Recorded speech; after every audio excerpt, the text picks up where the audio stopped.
کے خطوط پر army chief کا جواب آ گیا۔ کیا کہ عمران خان کی خط بازی کوئی چال ہے؟ ججز عمران خان خطوط کیوں لکھ رہے ہیں؟ السلام علیکم ناظرین، میں ہوں آپ کا میزبان عمر فاروق اور آپ دیکھ رہے ہیں میرا یوٹیوب چینل آگاہی 313۔ Army chief general Asim Munir نے بالآخر خاموشی توڑ دی اور عمران نیازی کے خطوط بھیجنے کے دعووں کا جو 3 جملوں میں جواب دے کر ستیہ ناش کر دیا، بلکہ عمران خان کے بیانیے کی لنکا ڈھا دی ہے۔ اس پہ میں اتنا ہی کہوں گا کہ وہ جو مشہور شعر ہے کہ بڑا شور سنتے تھے پہلو میں دل کا، جو چیرا تو ایک قطرہ خون نہ نکلا۔ پہلے تو آپ کو army chief general Asim Munir کا جو جواب ہے وہ میں عنوان بیان کرتا ہوں، اور جن صحافیوں سے انہوں نے گفتگو کی ان صحافیوں نے میڈیا کے نمائندوں کو کیا بتایا وہ آپ کے سامنے بیان کرتا ہوں۔ پھر آرمی چیف کے جواب سے جو تجزیہ اخذ ہوگا وہ کیا ہے، اور اس کے ساتھ ساتھ عمران خان کے جو خطوط وہ تھا کیا ان میں، اور ان کا مقصد کیا ہے، اور اس سارے صورتحال پر آج تجزیہ کریں گے۔ Army chief general Asim Munir کا جواب جو ہے وہ تحریک انصاف عمران خان کے جو خطوط تھے ان کی طرف سے جو جواب آیا ہے وہ اس کو آپ کے سامنے رکھ رہا ہوں۔ سب سے پہلے جمعرات کے روز وزیراعظم ہاؤس میں ترک صدر رجب طیب اردوغان کے اعزاز میں دیے گئے زورانے کے موقع پر صحافیوں سے غیر رسمی غیر سیاسی بات چیت کرتے ہوئے آرمی چیف نے کہا کہ اگر خط ملے گا تو میں نہیں پڑھوں گا اور اس کو وزیراعظم کو بھجوا دوں گا۔ جنرل عاصم منیر نے کہا کہ خط کی باتیں چالیں ہیں، یہ انہوں نے کس وقت کا، اور اس حوالے سے جو میں چونکہ آپ کے سامنے تفصیل پیش کر رہا ہوں تو وہ آپ کے سامنے پوری مکمل رکھتا ہوں۔ اس گفتگو کے موقع پر وہاں موجود جو سینئر صحافی اور اینکر پرسن عاصمہ شیرازی بھی موجود تھی، دیگر صحافی میں موجود تھے۔ عاصمہ شیرازی نے مختلف ٹی وی چینلز پہ گفتگو کرتے ہوئے کہا کہ آرمی چیف کے زورانے کے بعد وہاں سے وہ آرمی چیف عاصم منیر روانہ ہو رہے تھے جب ان کی صحافیوں سے چند لمحے گفتگو ہوئی۔ میں نے آرمی چیف سے یہ سوال پوچھا کہ آج کل آپ کو بہت خطوط آ رہے ہیں، اس پر آپ کا کیا جواب ہے؟ ان کے مطابق یعنی عاصمہ شیرازی کے مطابق آرمی چیف نے انہیں جواب دیا کہ جو خطوط آ رہے ہیں وہ مجھے تو نہیں مل رہے، وہ خط اگر ملے بھی تو میں ان کو پڑھوں گا نہیں، یہ خط میڈیا آپٹکس ہیں، ان کا کوئی مقصد نہیں ہوتا، یہ صرف توجہ حاصل کرنے کے لیے لکھے جاتے ہیں، اگر کوئی خط لکھے گئے ہیں تو میں ان کا خطوط کو نہیں پڑھتا۔ عاصمہ شیرازی کے مطابق وہاں موجود دوسرے صحافی مزمل سہروردی نے بھی آرمی چیف سے اس موقع پر سوال کیا اور انہوں نے کہا کہ اگر خط ملا تو اس پر آرمی چیف نے کہا کہ اگر انہیں خط ملا تو میں اسے نہیں پڑھوں گا بلکہ وزیراعظم کو بغیر پڑھے ارسال کر دوں گا۔ جیو نیوز کے جو بیورو چیف ہیں سینئر صحافی رانا جواد کے مطابق جب صحافیوں نے ان سے آرمی چیف سے استفسار کیا کہ کہا تو جا رہا ہے کہ آپ کو خط مل گیا ہے، تو اس کے جواب میں آرمی چیف نے کہا یہ چیزیں میڈیا کے لیے ہوں گی، مجھے ایسا کوئی خط ملے گا تو میں وزیراعظم کو بھجوا دوں گا۔ عاصمہ شیرازی کے مطابق جب آرمی چیف سے سوال کیا گیا کہ ملک کیسا چل رہا ہے تو انہوں نے کہا کہ سب ٹھیک ہے، ملک بہت اچھے انداز سے آگے بڑھ رہا ہے، پاکستان میں ترقی ہو رہی ہے اور پاکستان بہت ترقی کرے گا۔ Army chief general Syed Asim Munir نے کہا کہ پاکستان آگے بڑھ رہا ہے اور پاکستان کو آگے بڑھنا ہے۔ تو ناظرین یہ ہے آرمی چیف کا جواب جو گزشتہ چند دنوں سے جو خطوط پہ جو سیاست تھی یا خطوں پہ جو نام پر جو سیاست ہو رہی تھی اس کا ایک جواب آیا ہے۔ آرمی چیف کے جواب میں کئی چیزیں بہت اہم ہیں۔ ایک تو میں اس پہ بات کر رہا ہوں سب سے پہلے، ایک تو آرمی چیف نے عمران خان کا نام لینا بھی گوارا نہیں کیا۔ انہوں نے کہا کہ خطوط آ رہے ہیں، کوئی خط آیا، یہ نہیں کہا کہ ان کی طرف سے یا کسی طرف سے، نام ہی نہیں لیا، غیر اہم قرار دیا انہوں نے اس نام کو۔ دوسری بات انہوں نے کہ اگر کوئی خط ملا تو وہ وزیراعظم کو بھجوا دیں گے، یہ بات بڑا واضح کرتی ہے کہ ان کا عمران خان کو یہ مشورہ ہے کہ جمہوری حکومت سے مذاکرات کریں اور وہاں اپنے معاملات سیٹل کریں۔ کوئی خط لکھنا بھی ہے تو شہباز شریف وزیر اعظم ہیں ان کے نام لکھیں، پارلیمنٹ کے نام لکھیں، وہاں لکھیں تو شاید آپ کی کوئی بات بن جائے۔ اس کے ساتھ ساتھ ان خطوط کی جو اہمیت کا اندازہ اس بات سے لگا سکتے ہیں کہ آرمی چیف نے کہا کہ اگر خط ملا تو میں پڑھوں گا بھی نہیں، یعنی یہ غیر اہم خطوط بازی ہے، اور اگر مزید بھی لکھے گئے تو وہ ان کو پڑھنا بھی گوارا نہیں کریں گے۔ تو یہ آرمی چیف کی طرف سے عمران خان صاحب کے جو خطوط کی جو اہمیت ہے اس کو بتاتی ہے کہ ان کے نزدیک خطوط کی کیا اہمیت ہے۔ اس کے ساتھ ساتھ مزید آپ کو بتا دوں کہ تیسری اہم بات یہ ہے کہ یہ انہوں نے کہا کہ یہ جو خطوط ہیں یہ ایک چال بازی ہے، سیاسی چال ہے۔ اب اس کا کیا مطلب ہے؟ اس میں بہت سارے پیغامات بھی ہیں اور اس میں یہ پورا ایک بیانیہ بھی ہے۔ آپ کو ناظرین آپ کو پتا ہے کہ آج کل کچھ سیاسی ججز ہیں یا جن کو جانبدار ججز کہیں گے وہ بھی خطوط لکھ رہے ہیں، اور کچھ امریکی اور دیگر ممالک میں عمران خان کے حامی جس میں زیادہ تر یہودی اور پاکستان مخالف افراد شامل ہیں وہ بھی خطوط لکھ رہے ہیں، اور عمران خان بھی خطوط لکھ رہے ہیں۔ تو ان خطوط کے پیچھے کیا کہانی ہے، یہ کیوں لکھے جا رہے ہیں؟ تو اس کا جواب آرمی چیف نے ایک جملے میں ان تمام خطوط کی جو حقیقت کھول کے رکھ دیا اور کہا کہ یہ خط کی باتیں یہ چالیں ہیں۔ یہ اسی پر وزیر اعظم کے جو سیاسی امور کے مشیر رانا ثناءاللہ نے اس بات کی تشریح کرتے ہوئے کہا کہ عمران خان نے خط نہیں لکھا بلکہ یہ ان کا ایک پروپیگنڈا ٹول ہے جس سے وہ فوج کو بدنام کرنے کی کوشش کر رہے ہیں۔ تاہم ان کا کہنا تھا کہ ایسی حرکتوں سے عمران خان عوام اور فوج میں دوریاں پیدا نہیں کر سکیں گے، ان کے لیے بھی اس چیز کے اچھے اثرات نہیں ہوں گے۔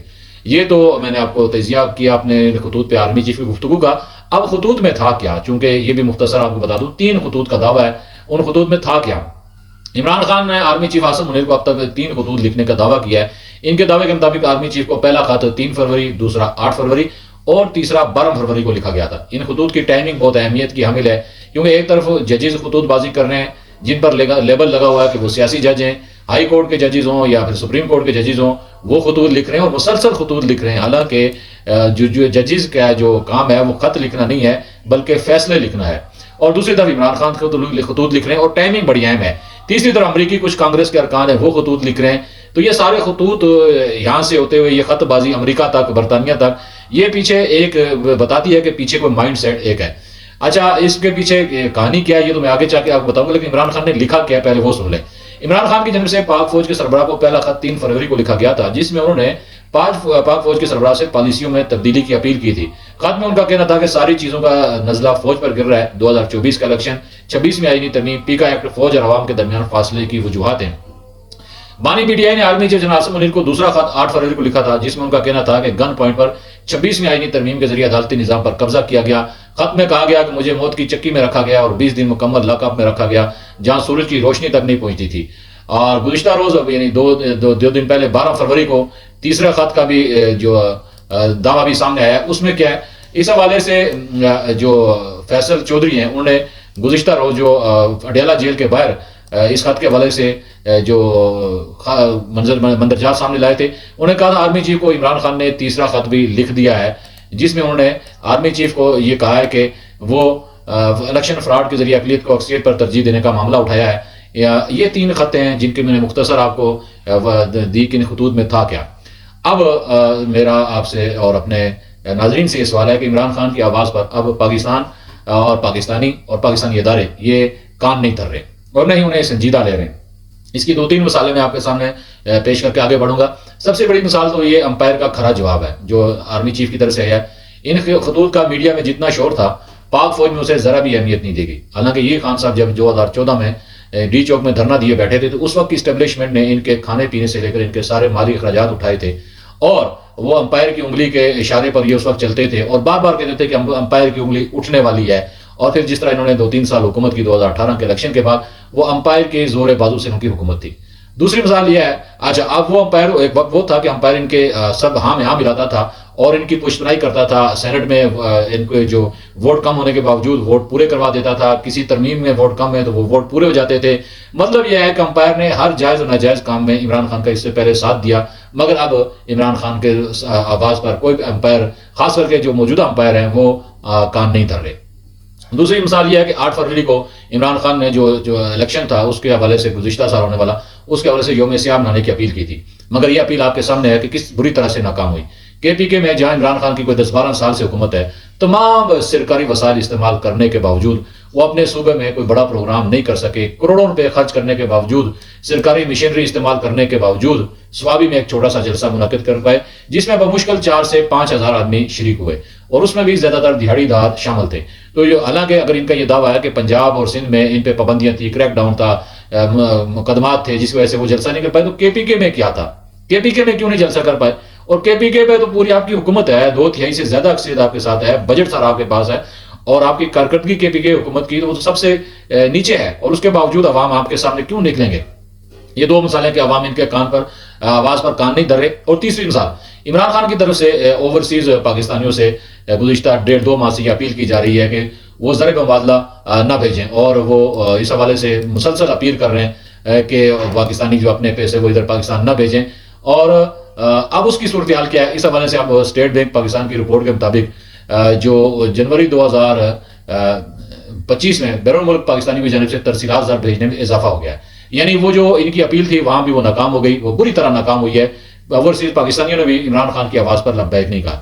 سال 2025 کے پہلے ماہ میں بیرون ملک پاکستانیوں نے $3 ارب جو پیسے ترسیلات زر وہ ملک بھیجی ہیں. اسٹیٹ بینک آف پاکستان کی رپورٹ کے مطابق جنوری 2025 میں جو یہ ترسیلات تھی ان کی $3 ارب رہی. بیرون ملک پاکستانیوں نے جنوری 2024 کے مقابلے میں جنوری 2025 میں 25% سے زائد زر مبادلہ پاکستان بھیجا، جبکہ رواں مالی سال کے 7 مہینوں کے جو تھے ترسیلات زر 20.8 ارب ڈالر لوگوں نے جو باہر سے اوورسیز پاکستانیوں نے بھیجی، اور رواں مالی سال کے 7 مہینوں کی جو ترسیلات مالی سال 2024 کے 7 مہینوں میں سے یہ تقریباً 31.7% زیادہ ہیں۔ تو یوں دیکھا جائے کہ بیرون ملک جو پاکستانی ہیں وہ بھی عمران خان کے آواز پر لبیک کہنے کے بجائے پاکستان کے ساتھ کھڑے نظر آ رہے ہیں۔ تو یوں ابتدائی 7 مہینوں میں 15.8 ارب ڈالر کی ترسیلات پاکستان بھیجی گئی۔ اب جنوری 2025 میں سعودی عرب میں مقیم پاکستانیوں نے 72.83 کروڑ ڈالر بھیجے ہیں، برطانیہ سے 44.36 کروڑ، امریکہ سے 29.85 کروڑ ڈالر پاکستان بھیجے گئے۔ متحدہ عرب امارات سے مقیم جو پاکستانی ہیں انہوں نے جنوری 2025 میں 62.17 کروڑ ڈالر پاکستان بھیجے۔ معاشی ماہرین کے مطابق بیرون ملک پاکستانیوں کی جانب سے ترسیلات بھیجنے میں اضافہ حکومت کی معاشی پالیسیوں پر اعتماد کا اظہار ہے۔ ترسیلات زر میں اضافہ ثابت کرتا ہے کہ پی ٹی آئی کا جو ملک دشمن بیانیہ تھا وہ اپنی موت آپ مر چکا ہے، اور وہ پاکستانی اوورسیز ہوں یا ملک کے اندر پاکستانی ہوں، وہ اب عمران خان کے بیانیے کو سنجیدہ نہیں لے رہے اور نہ ہی ان کی اپیل پر وہ لبیک کہہ رہے ہیں۔ تو ناظرین، یہ تو حالت ہے عمران خان کی کہ اب ان کی بات نہیں سنی جا رہی، اور دن بہ دن ان کی پارٹی کمزور ہو رہی ہے، ٹوٹ پھوٹ کا شکار ہو رہی ہے، اختلافات کا شکار ہو رہی ہے، اور عمران خان کو سمجھ نہیں آ رہی کہ وہ اپنا یہ مردہ لے کے کہاں جائیں۔ اس وجہ سے وہ کبھی ایک طرف کچھ کرتے ہیں، کبھی دوسری طرف خطوط لکھتے ہیں، کبھی کوئی بیان دیتے ہیں، کبھی حکومت سے مذاکرات کرتے ہیں، اور کبھی آرمی چیف سے کوئی دعائی دیتے ہیں۔ سوال یہ ہے کہ عمران خان آرمی چیف کو خط کیوں لکھ رہے ہیں؟ اس کا زیادہ جواب یہ ہے کہ میڈیا میں زندہ رہنے اور اپنی پروپیگنڈا مشینری کو متحرک رکھنے کے لیے کوئی نہ کوئی نیا طریقہ اختیار کرنا ضروری ہے۔ جب اصولوں کے بجائے مفادات پر سیاست کی جائے گی تو خبروں میں رہنا تو ضروری ہو جاتا ہے۔ عمران خان کی مقبولیت اور تحریک انصاف کی طاقت اب صرف اسی ایک ٹانگ پر کھڑی دکھائی دیتی ہے۔ پارٹی بامانہ سیاسی مکالمہ کرنے میں مکمل عدم دلچسپی کا اظہار کر چکی ہے۔ اس کے ساتھ ہی مقبولیت اور عوامی ہمدردی کے تمام تر دعووں کے باوجود کوئی ایسا مظاہرہ منظم کرنے میں ناکام رہی ہے جس میں قابل ذکر تعداد میں لوگ شریک ہو کر عمران خان کی سیاست کی تائید کرتے ہیں۔ عمران خان بدستور کوشش میں ہے کہ انہیں پھر کوئی چھتری مل جائے یا پھر کوئی امپائر کی انگلی مل جائے اور وہ انہیں نارو مل جائے، مگر ایسا ہوتا نظر نہیں آتا۔ تحریک انصاف گزشتہ 2-2.5 سال کے دوران اس مقصد میں بری طرح ناکام نظر آ رہی ہے، اس لیے اب خبروں میں رہنے کے لیے خطوط لکھنے کے سوا کوئی دوسرا راستہ نہیں ہے۔ تحریک انصاف کی ناکامی کی سب سے بڑی وجہ یہ ہے کہ نہ تو وہ نظام کے ساتھ چل کر کوئی اپنے لیے راستہ نکالنا چاہتے ہیں، یعنی حکومت کے ساتھ یا جمہوریت کے ساتھ رہنا چاہتے ہیں، اور نہ جمہوریت کو مضبوط کرنے اور ملک کی سیاست سے عسکری قیادت کے اثر و رسوخ کو ختم کرنے کے لیے کوئی سیاسی اتفاق رائے پیدا کرنے میں دلچسپی رکھتے ہیں۔ وہ کسی ضدی بچے کی طرح فوج کا کندھا مانگ رہی ہے جس پر سواری کر کے عمران خان 2018 میں وزیر اعظم بنے تھے، اسی طرح ایک مرتبہ انہیں جیل سے نکال کر وزیر اعظم بنا دیا جائے۔